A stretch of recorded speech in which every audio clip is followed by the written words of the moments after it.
बाग्राकोटको चर्चित फ्लाइओभर हेर्न गएको एउटा गाडी पल्टिँदा 11 जना घाइते भएको छ।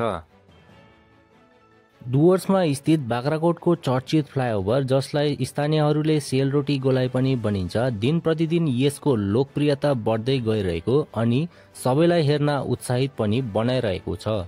तर यो उत्साह कहिलेकाहीँ दुर्घट घटनामा परिणत हुन सक्छ भन्ने कसैले सोचेको थिएन।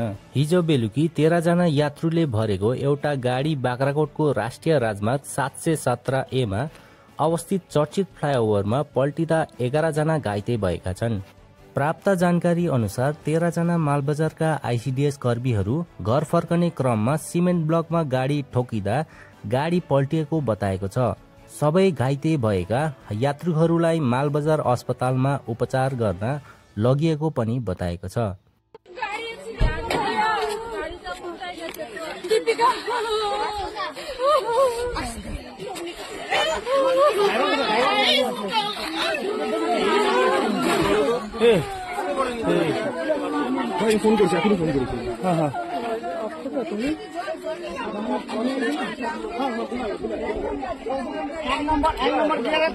মালবাজারে একটা ভয়ানক অ্যাক্সিডেন্ট হয়ে গেল স্নেক ব্রিজের ওখানটা একটা ভয়ানক অ্যাক্সিডেন্ট।